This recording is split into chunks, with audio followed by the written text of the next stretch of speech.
Our first speaker, creative director of Agni Media, Guru Kali, has a unique approach to neuroscience and consumer behavior psychology. Please put your hands together for Guru.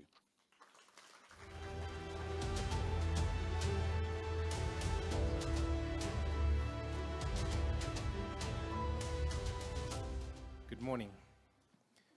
We find ourselves at an interesting time as humanity. Between climate change, World War III, looting, masks, billionaire clubs, conspiracy theories, and digital social credit systems, the list is quite long, and the human being has done quite a job on its road to success. It's possible that every generation throughout history has felt as though the challenges of their time were greater and more intense than any era before. From the empires of the Bronze Age to world wars, the plight of our current time, sitting on a precipice of survival, with impending doom looming, does seem to remain consistent. So once again, we find ourselves on a precipice, trying to wrangle the human condition as it unfolds in the moment. And for the first time in known history, enabled through exponential technological advancements, yet with the same archaic us versus them ideology that has plagued us as a species. Now, as we step out of a global pandemic, we face the next chapter of the human being story. Armed with renewed arrogance, persisting delusions of grandeur, and a few new toys, we embark on the transhuman journey, fully integrating with technology inside the body of the human being. Recently, the World Economic Forum's foremost business leader, Klaus Schwab, announced the launch of the Great Reset. Klaus has suggested the fourth industrial revolution's Internet of Bodies promises to bring a fusion of our physical, our digital, and our biological identities. And even if you ignore his James Bond appearance, the narrative itself has not done great things for conspiracy theories. Locally, we've had our hands full with our own problems. If we're hell-bent on fulfilling the prophecies of Credo Mutua, then we are certainly on the right track. Between looters and looters getting washed away in floods, we seem to have major concerns about the looting and flood relief funds being looted. Has Mandela's legacy been reduced to a kleptocracy? And have the ideals of peace and human rights been traded for tire necklaces? Our own conspiracy theorists say that human rights were buried next to the briefcase that was handed to Mandela, and it helps them inspire their narrative of us versus them.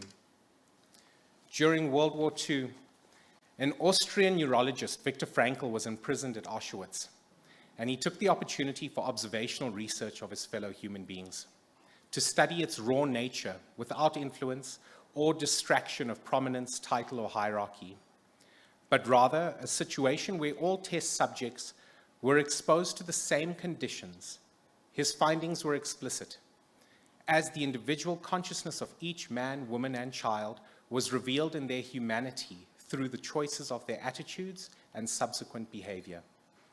Some would give away their last piece of bread as an expression of love before they died of hunger, and others would sell out their brother to their captors for the favor of a meal, yet all under the same circumstances, and irrespective of the choice made, still lying in wait for the gas chamber. Regardless of external circumstances, it is the internal consciousness of the human being that manifests externally. Whether you are given the title of president, or you're given the title of homeless, if it is within your consciousness to loot, then you will loot. If it is within you to love, then you will love. And if it is within you to stand as a beacon of light for consciousness, we can expect you to continue to stand for truth and consciousness, whether you're in a boardroom or in a concentration camp. And yet there are methods to transform the human being at the level of the consciousness, the core, the root.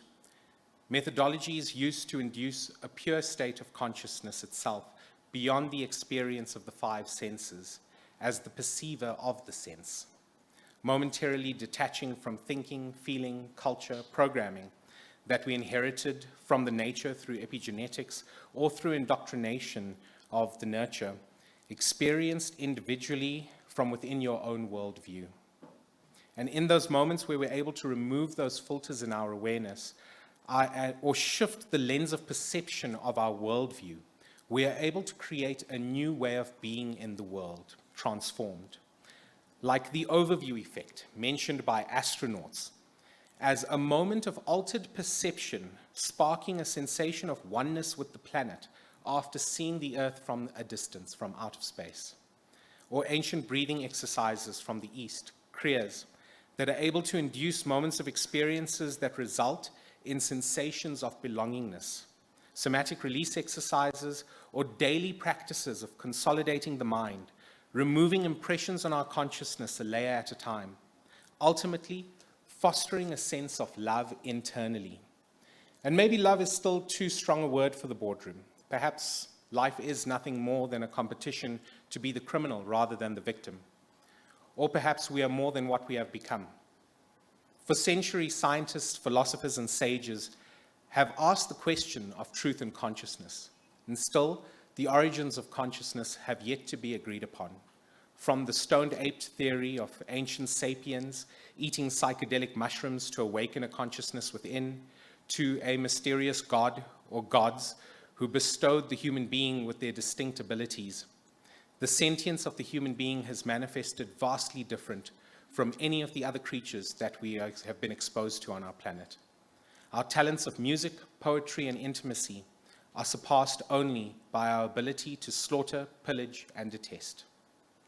And now the business of consciousness has also been of interest to industry, with Elon Musk and his Neuralink brain implant devices, as Adam mentioned earlier, to the pharmaceutical industry's research and development of psychedelics and plant medicines, taking inspiration from the shamans of South America all the way to DMT vape pens on the beaches of LA and microdosing mushrooms in Silicon Valley. The media and content industry has also been lucrative, with fact checkers and fake news to custodians and gatekeepers of information, impacting the collective consciousness of man, weaponizing packaged versions of their own truth. But has it been to our benefit as a humanity and to human values, or has it just been to promote further us versus them ideology? As we develop tools at such a rapid pace, how can we afford not to evolve the consciousness that we are? After all, business is an expression of the human being. The human being is not a consequence of business. We have built rocket ships and skyscrapers, yet still unable to convey the simplest human expressions of love and compassion. Perhaps one method to induce transformation of the human being from anger to kindness or from separation to love is to sit in jail for 27 years. It's worked for others. How else to shift the habit pattern of the mind? As the search for truth and consciousness continues, along with Captain Jack Sparrow in search of treasure, there are considerations and questions for our panels and business leaders that we have with us today. Those who choose to drive conscientious business ventures as conscious business leaders. I wish you all an effective Conscious Leadership and Ethics Summit. Thank you for your time.